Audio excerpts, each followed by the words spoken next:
할렐루야.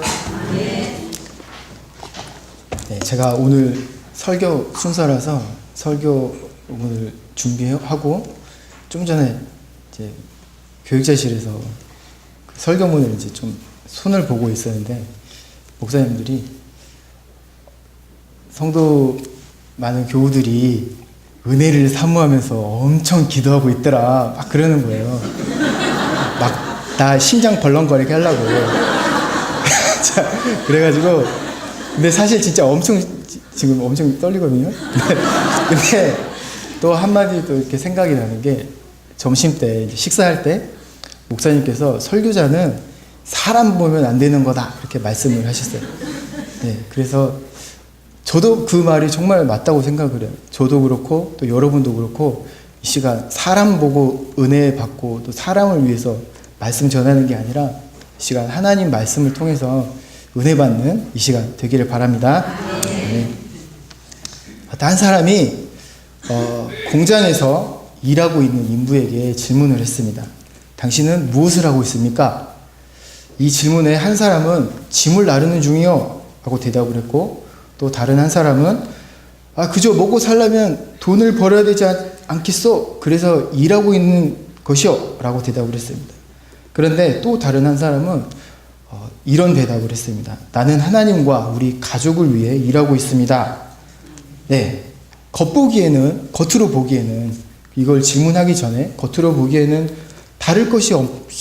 겉보기엔 다를 것이 없이 짐을 나르고 있는 이 세 사람의 차이는 뭘까요? 첫 번째 사람은 아무 생각도 없는 사람, 두 번째 사람은 돈이 필요한 사람, 세 번째 사람은 믿음이 있는 사람이라는 차이일까요? 자, 그렇다면 믿음이 있다는 것은 무엇을 의미하는 걸까요?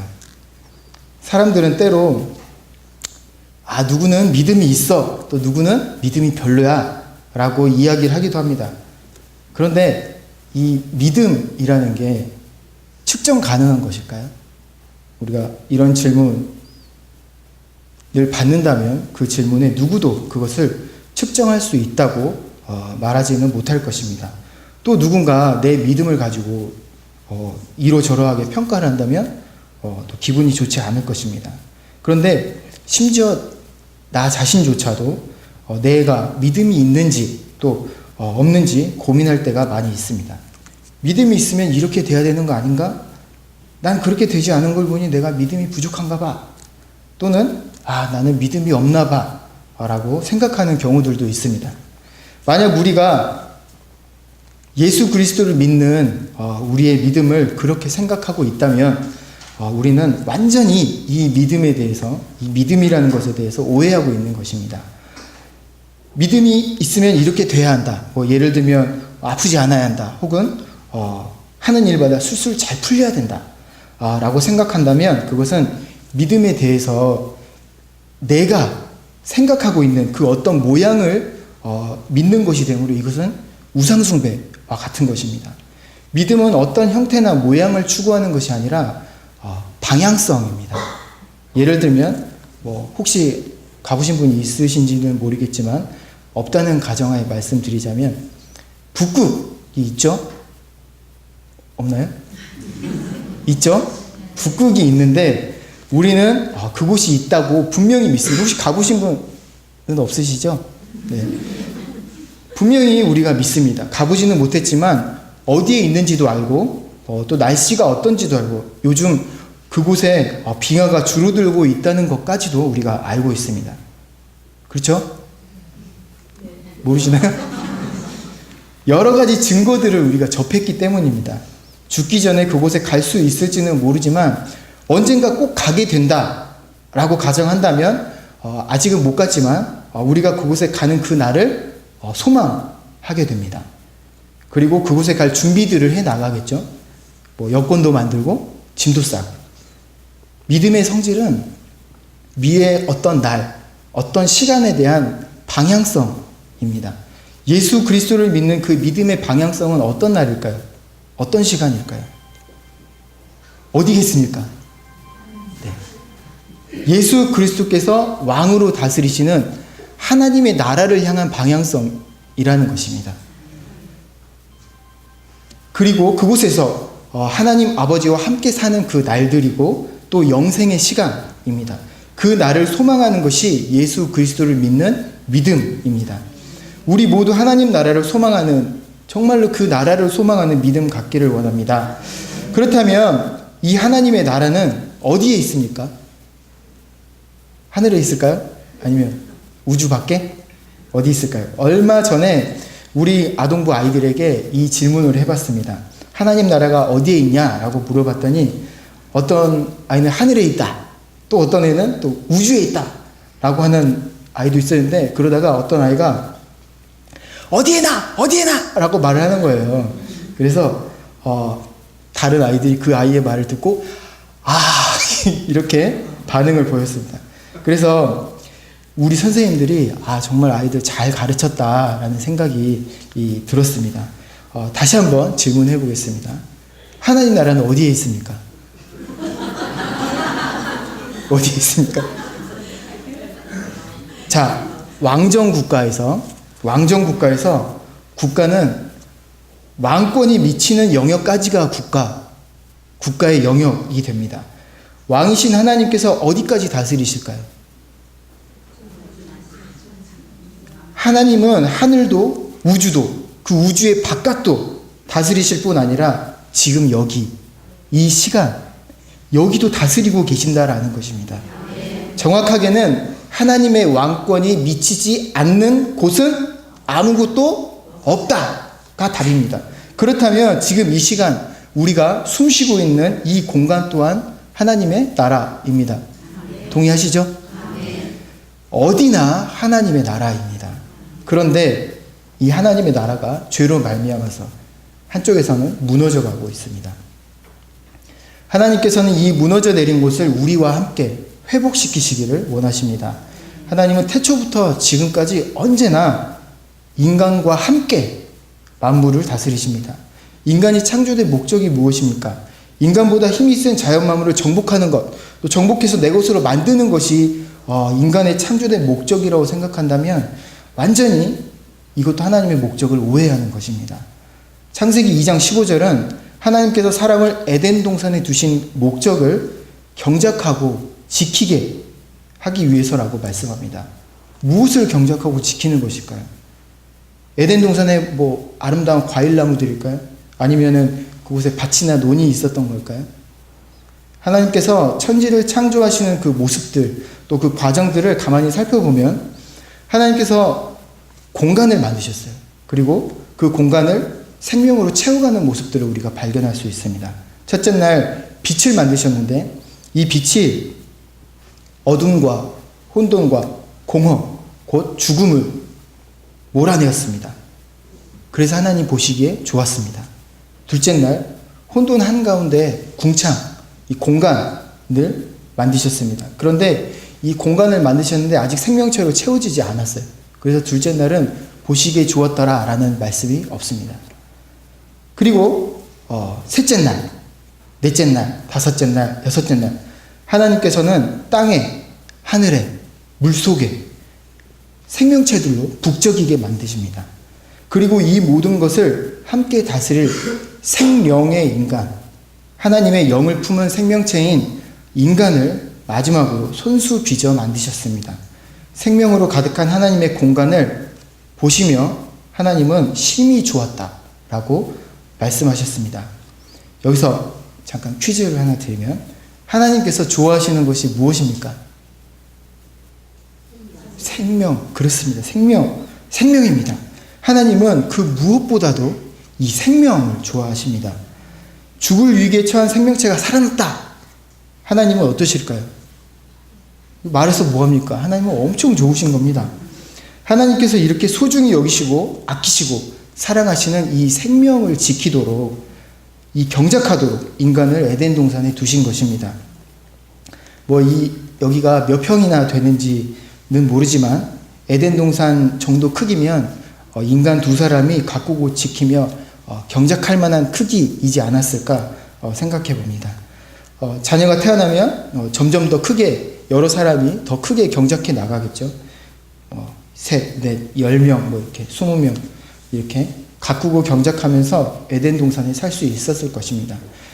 이것이 인간이 창조된 목적이었습니다. 하나님과 함께 모든 생명의 왕 노릇하는 것입니다. 모든 인간은 하나님 앞에서 생명의 청지기로 자유롭고 평등하며 평화로웠을 것입니다.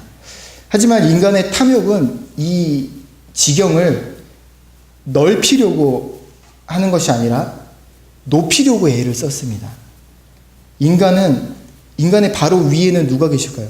모든 만물과 인간이 있어요. 그 위에는 하나님이 계시는데, 인간이 더 높아진다는 것은 하나님의 자리를 탐내는 것과 같은 것입니다. 그런데 하나님께서 이 하나님의 자기 자리를 지키기 위해서, 자기 자리가 아까워서 인간이 교만하거나 또 우상을 통해서 자기 자신을 높이려고 하는 그런 모습들을 엄히 경계하시는 것이 아닙니다.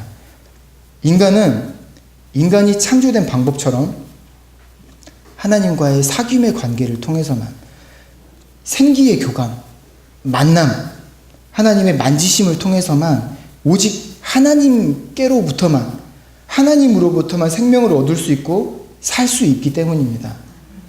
나 자신은 내게 영생을 주지 못합니다. 왜냐하면 나라는 존재는 영생의 주인이 아니기 때문입니다. 영생의 주인은 누구십니까? 영생의 주인은 하나님 한 분뿐이십니다.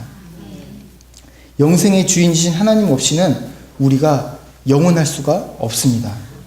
하나님은 인간이 이렇게 하나님을 만나지 못해서 마치 꺾인 꽃처럼 지금은 살아있는 듯 하지만 결국 죽음을 향해서 살아가게 되는 것, 죽음을 향해서 달려가게 되는 것, 그런 결말을 향해 달려가게 되는 것이 싫으신 것입니다. 하나님의 말씀, 성경, 그리고 육신으로 이 땅에 오신 예수 그리스도, 하나님의 말씀이신 예수 그리스도의 의미는 하나님을 떠나서는, 하나님과 관계 맺음이 없이는 살 수 없다, 죽게 된다라는 것에 있습니다. 자, 이제 여기 모인 우리는 하나님의 말씀을 통해 거듭난 하나님의 사람들입니다. 그렇다면 거듭났다는 것은 무엇을 의미하겠습니까? 인간이 구원을 받았다는 것, 로마서 6장 23절의 말씀처럼 하나님으로부터 그리스도 예수 우리 주 안에 있는 영생을 선물로 받았다는 것, 그것은 무엇을 의미하겠습니까?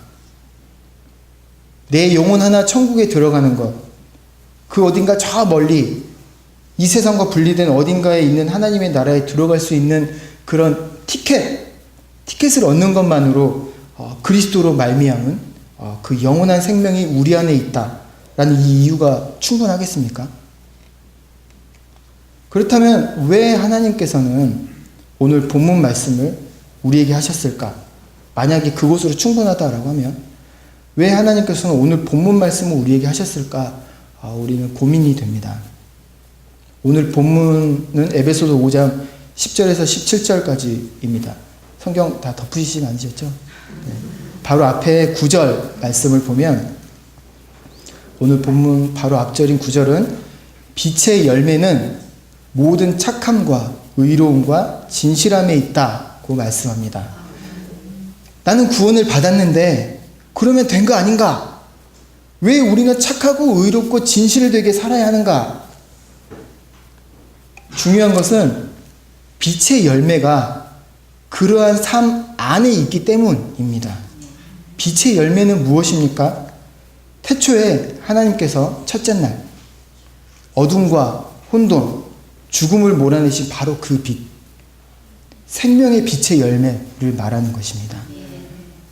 감씨가 땅에 떨어졌어요. 그리고 자랍니다. 그럼 무슨 열매가 맺죠? 사과씨는요? 호박씨는? 우리 권사님들 정말 대답을 잘해주셔서 참 감사합니다. 그렇다면 생명 씨앗은 무슨 열매를 맺을까요? 그렇죠. 이거는 당연한 이치입니다.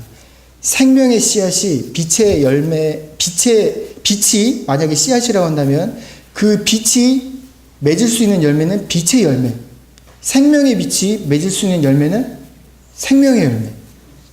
이건 당연한 이치입니다. 오늘 본문 말씀은 빛의 자녀인 에베소 교회 교인들에게 빛의 자녀로 살라는 말씀을 합니다. 본문 10절을 보면 빛이 되는 삶의 시작이 어떠해야 하는지를 가르쳐 줍니다. 주를 기쁘시게 할 것이 무엇인가 시험하여 보라. 이 10절은 17절과 연결시켜서 보면 그 의미가 더욱 분명해집니다. 17절은 주의 뜻이 무엇인가 이해하라 라고 말씀합니다. 그래서 두 개를 앞부분 뒷부분을 잘라서 이렇게 붙여보면 우리 주님을 기쁘시게 할 것은 주의 뜻이 무엇인지를 이해하는 것이라는 말씀입니다. 하나님의 뜻은 무엇입니까? 로마서 8장 6절은 육신의 생각은 사망이요 영의 생각은 생명과 평안이라고 말씀합니다. 영의 생각이 바로 이 하나님의 뜻을 의미합니다. 하나님의 뜻은 태초부터 지금까지 그리고 예수 그리스도께서 다시 오셔서 하나님의 나라가 완성된 후에도 생명과 평안입니다. 자, 하나님의 뜻이 생명과 평안이고 예수 그리스도께 통치하시는 하나님의 나라가 저 멀리 어딘가가 아니라 지금 이곳, 이 시간이라고 한다면 하나님의 뜻은 지금 이곳, 이 시간에도 이루어져야 하는 것입니다. 어떻게 이루어져야겠습니까? 이 빛이 어떻게 비춰져야겠습니까? 이 생명의 빛을 비추는 도구가 무엇입니까? 하나님께서 우리에게 주신 경작의 도구, 다스림의 도구가 바로 착함과 의로움과 진실함입니다. 이곳으로 우리에게 주어진 시간과 공간을 경작하고 지키는 것입니다. 오늘 본문은 단지 윤리적이고 도덕적인 삶을 살아야 한다라는 결론으로 끝나버려서는 안 되는 말씀입니다. 왜 그렇게 살아야 하는지가 중요한 요점입니다. 오늘 본문 앞에 8절 말씀을 보면 너희가 전에는 어둠이더니 이제는 주 안에서 빛이라 빛의 자녀들처럼 행하라 라고 말씀합니다. 9절 착함과 의로움과 진실함으로 빛의 열매를 맺으라. 10절 그것이 바로 주님을 기쁘시게 하는 것이다. 11절입니다. 너희는 열매 없는 생명에 도달하지 못하는 어둠의 일을 추구하지 말고 도리어 책망하라. 이 책망하다의 헬라어는 엘렌코라는 단어를 사용하는데 이 단어는 보여주다, 교정하다 라는 의미를 가지고 있습니다. 이것은 잘못한 것을 막 지적하고 혼내라는 것이 너 틀렸어! 이거 잘못된 거야! 라고 이렇게 말을 하라는 것이 아니라 열매 없는 삶을 살아가는 이들에게 열매 있는 삶이 어떤 삶인지 얼마나 행복한 삶인지를 보여주고 그들이 자신들의 삶을 교정할 수 있도록 도와주라는 말씀입니다. 그래서 13절에서 책망을 받는 모든 것들은 빛으로 말미암아 그들의 잘못된 것들이 드러나게 되고 그들의 잘못된 삶이 드러나는 이들마다 빛 가운데로 나오게 된다. 빛의 자녀들이 된다라는 것입니다. 우리가 착함과 의로움과 진실함이라는 도구로 빛을 비출 때 예수 그리스도의 생명의 빛을 비출 때 그렇게 된다라는 것입니다. 이것이 지금 이 어둡고 공허하고 혼돈으로 가득한 이 시대를 살아가는 우리가 이 시대를 우리에게 주어진 이 시간과 공간을 가꾸고 경작하는 방법이라는 것입니다. 왜입니까? 생명으로 충만한 이 시간과 공간을 만들기 위해서입니다. 우리에게 주어진 이 시간과 공간을 생명으로 충만히 하나님의 생명으로 충만히 채우기 위해서입니다. 이것이 하나님의 사역이고 이 하나님의 사역을 함께 우리가 해나가는 것이 하나님의 생명의 청진기로서의 우리의 본래적인 의무이기 때문입니다. 14절은 본문의 절정과도 같습니다. 하나님이 우리를 우리의 본래적인 사명으로 부르시는 소리입니다. 그러므로 잠자는 자여 일어나라. 죽은 자들 가운데서 죽은 자들처럼 미동도 없이 그렇게 있지 말고 일어나라. 일어나서 움직여라. 내 안에 움직일 수 있는 힘이 있다. 생명력이 있다. 그리스도의 빛이 내 안에 있단 말이다. 내가 움직임으로 어둠은 물러가고 또 어둠에 갇혀있던 나의 백성들이 생명을 얻는단 말이다. 잠자는 자야, 너는 나의 동역자다. 빛을 비추는 동역자다. 너의 움직임으로 인해 나는 기쁘단다. 나는 너와 함께 할 수 있어 기쁘단다. 그 움직임이 바로 착함과 의로움과 진실함이라는 것입니다. 잠자는 자와 죽은 자의 차이는 무엇입니까? 생명이 있고 없음의 차이입니다. 겉으로 보기에는 똑같습니다. 생명이 있고 없음의 차이입니다. 그런데 겉으로 보는 잠자는 자와 죽은 자는 다르게 보이지 않습니다. 당시에 에베소라는 곳은 소아시아 지역 최대 무역 도시 중에 한 곳이었습니다. 사람들은 돈과 명예, 권력을 사랑하고 그것들을 추구했습니다. 그것은 그 문화에서 당연하고 아주 지극히 정상적인 것이었습니다. 그런데 하나님은 에베소 교회의 교인들에게 착함과 의로움과 진실함이라는 비정상적인 삶을 요구하시는 것입니다. 세상이 추구하는 것들의 관점으로 볼 때 하나님께서 요구하시는 삶은 비정상적인 삶입니다. 세상이 추구하는 것들, 그 관점으로 볼 때 하나님께서 요구하시는 것이 그렇다라는 것입니다. 착함과 의로움과 진실함의 삶, 생명을 살리는 삶, 누군가의 이웃이 되는 삶, 사랑하는 삶. 사랑하는 삶은 비정상적인 것입니다. 세상의 관점으로 볼 때. 하지만 하나님의 관점으로 볼 때 이것은 하나님과 함께 행복한 삶이고 생명이 넘치게 하는 삶이며 천국의 삶입니다. 진짜 삶이고 진짜 정상적인 삶입니다. 잠시 우리의 삶을 한번 살펴봅시다. 우리는 정상적인 삶을 살고 있으니까 비정상적인 삶을 살고 있습니까? 지금 이 시간 이 말씀을 전하고 있는 저부터도 하나님 앞에서 부끄러울 뿐입니다. 그럼에도 불구하고 우리는 계속해서 이 정상적인 삶을 살기 위해 노력해야 합니다. 그것이 내가 살아있는 삶이고 많은 사람을 살리는 일이기 때문입니다. 시작할 때 말씀드렸던 공사장 인부들 기억나시죠? 겉보기에는 다르지 않은 삶일 수 있습니다. 하지만 작은 움직임 하나가, 작은 생각 하나가 우리를 죽은 자들과 달라지게 만드는 것입니다. 거창한 무언가를 해야 한다는 것이 아닙니다. 집에서 밥숟가락 한번 뜨고 또 물 한 모금 마시는 것도 하나님과 이웃을 위해서 하는 것이라는 우리의 믿음으로부터 우러나오는 하나님의 나라를 소망하는 그 마음가짐에서부터 정상적인 삶, 사랑의 삶은 시작되는 것입니다. 자, 15절을 한번 보십시오.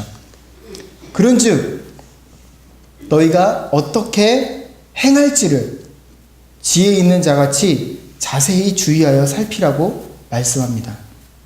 여기서 행하다의 헬라어는 페리파테오라는 단어를 쓰는데 이 단어는 살아가다라는 의미를 가지고 있습니다. 또 지혜는 어떤 지혜일까? 사람의 지혜를 말하는 게 아니라는 거 우리가 잘 알고 있죠. 이 지혜는 곧 예수 그리스도, 하나님의 말씀을 말합니다. 그래서 너희가 어떻게 예수 그리스도가 마음에 있는 자처럼 살아갈지를 자세히 주의하여 살피라 라는 것입니다. 자세히 주의하여 살피라는 것은 우리 주변의 삶, 우리의 삶의 터전을 살피라는 것인데 살펴가지고 내가 착하고 의롭고 진실하게 살았어 라고 내가 만족할 만한 그런 삶을 살라는 것이 아니라 어둠의 일과 불의를 쫓아가는 그런 이들에게 어떻게 빛 가운데 사는 삶의 기쁨을 보여줄까? 그것을 살피라는 것입니다.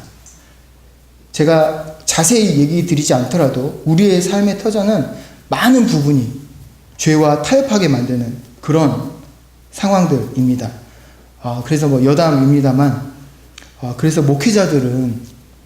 목회자로 살아간다는 것이 성도들에게 죄송하고 또 미안한 마음이 들 때가 있습니다.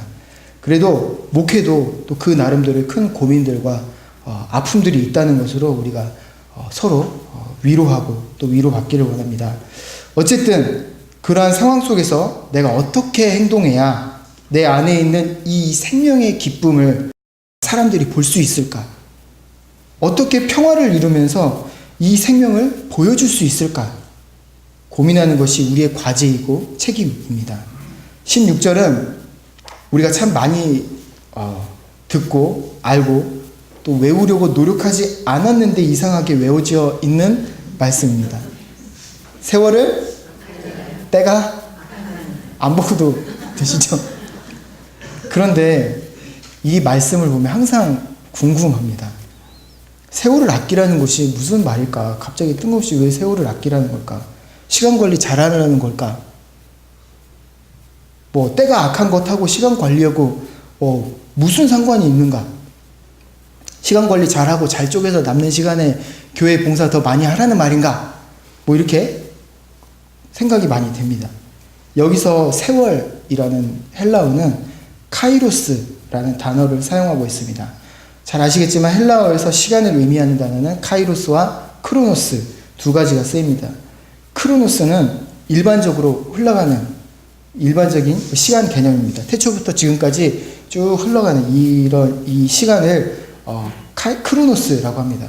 카이로스는 어떤 특정한 때, 어떤 시기, 기간 이런 것을 의미합니다. 성경에서 카이로스가 쓰였다는 것은 하나님의 때, 하나님의 시간을 의미하는 것입니다. 또 기회라는 의미도 가지고 있습니다. 그래서 세월을 아끼라는 말은 하나님께서 우리에게 주신 시간, 그때 그 시간을 잘 경작하라. 우리에게 주어진 모든 하나님의 기회들을 허비하지 말라는 것입니다. 하나님께서 우리에게 주신 때는 언제입니까?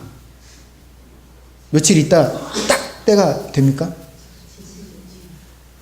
자, 크로노스로 흘러가는 이 시간 가운데 마치 한 전과도 같은 70 혹은 80년, 길면 100년 남짓한 우리의 인생 자체가 하나님의 때이고 또 하나님의 시간입니다. 하나님께서 우리에게 주신 기회입니다. 우리의 시간의 모든 순간이 우리에게 주어진 하나님의 나라를 밝히는 기회입니다. 하나님의 시간은 하나님께서 생명으로 풍성하게 채워가시는 때이고 어둠 가운데 빛을 비추시는 시간입니다. 우리의 시간이 바로 그 시간이고 기회라는 것입니다. 때가 악하니라 이 악한 때에 나는 너희와 함께 악한 어둠 가운데 빛을 비추어 생명으로 채우려고 한다. 잠자는 자처럼 그렇게 있지 말고 일어나서 빛을 비추어라. 움직여라. 착함과 의로움과 진실함으로 빛을 비추어라. 우리의 시간은 우리에게 주어진 것이지 우리의 것이 아닙니다. 그 어떤 인간이 이 시간을 소유할 수 있겠습니까? 시간을 소유한 사람이 있다면 그 사람에게 시간을 사고 팔겠죠. 더 오래 살고 싶은 사람은 좀 더 사가지고 오래 살고 그만 살고 싶은 사람은 시간을 팔기도 하고 그렇겠죠. 하지만 시간은 하나님의 것이고 인간에게 주어진 것입니다. 우리는 그 시간 안에 살아가고 있고 하나님께서는 하나님의 시간의 청지기로 우리를 세우신 것입니다. 우리가 지혜롭게 정말 지혜롭게 고민해 봅시다. 나의 시간은 어둠입니까? 빛입니까? 나는 나의 시간을 어떻게 경작하고 있습니까? 생명의 빛을 비추는 일이 한시가 바쁜데 나는 어떻게 살아가고 있는가? 어둠 가운데 있는 이들의 결말을 아는데 나는 그들을 안타까워하고 있는가? 나는 잠자고 있는 것은 아닌가? 아니 자는 척하고 있는 것은 아닌가? 우리는 고민해야 합니다. 17절은 그런즉 어리석은 자가 되지 말고 주의 뜻이 무엇인가 이해하라 라고 말씀합니다. 어리석은 자는 지혜롭지 못한 자입니다. 생명의 빛의 기쁨이 무엇인지 알면서 지혜롭게 생각하려고 하지 않는 자, 세월을 아끼지 않는 자입니다. 하나님의 아파하는 마음 따위는 나랑 상관없는 것처럼 생각하는 자, 아니 어쩌면 그런 것조차도 생각하지 않는 자가 바로 어리석은 자입니다. 최소한 우리 청원교회 우리 식구들만큼은 그런 어리석은 사람이 한 사람도 없어야겠습니다. 하나님의 아픈 마음을 함께 가집시다. 이 아픔이 우리의 생명의 움직임의 동력이 됩니다. 아직 채워지지 않은 불만족은 채움을 향해 움직이게 만드는 동력이 될 수 있습니다. 어둠 가운데 있는 이들을 향한, 그 사람들을 향한 하나님의 아파하심이 우리로 하여금 움직이게 만들 수 있습니다. 앞에서도 말씀드렸듯이 생명의 빛을 비추는 움직임은 뭔가 겉으로 드러나는 큰 일을 할 수 있어야만 하는 것이 아닙니다. 나의 생각이 하나님의 말씀 중심으로, 예수 그리스도 중심으로 바뀌는 것이 가장 중요한 일입니다. 그것을 중심으로 지혜롭게 생각하고 행동하는 것입니다. 네, 말씀을 정리합니다. 우리는 하나님의 시간의 청지기입니다. 지금 이 시간이 이곳에서 우리가 있는 것은 하나님의 뜻 때문입니다. 하나님의 뜻대로 우리에게 주어진 시간과 공간을 가꾸고 경작해서 빛의 열매를 맺는 것이 우리의 사명입니다. 예수 믿는 사람을 그리스도인이라고 합니다. 그런데 그리스도인이라고 다 제자는 아닙니다. 제자는 깨어 움직이는 그리스도의 사람입니다. 지금 이곳, 이 시간이 예수 그리스도께서 통치하시는 하나님의 나라임을 보여주는 사람, 하나님의 나라를 소망하며 지금 이곳, 이 시간을 하나님의 나라로 하나님과 함께 회복시켜가는 사람, 그것을 위해 사랑을 실천하는 사람이 바로 제자입니다. 누군가에게 그는 나의 이웃이라고 불려지는 사람입니다. 우리가 가장 가까운 곳에서부터 시작해 봅시다. 우리 모든 청교회 식구들을 통해서 하나님께서 하나님의 나라를 회복시키실 것입니다. 생명과 평안으로 충만한 하나님의 나라를 소망합시다. 기도하겠습니다.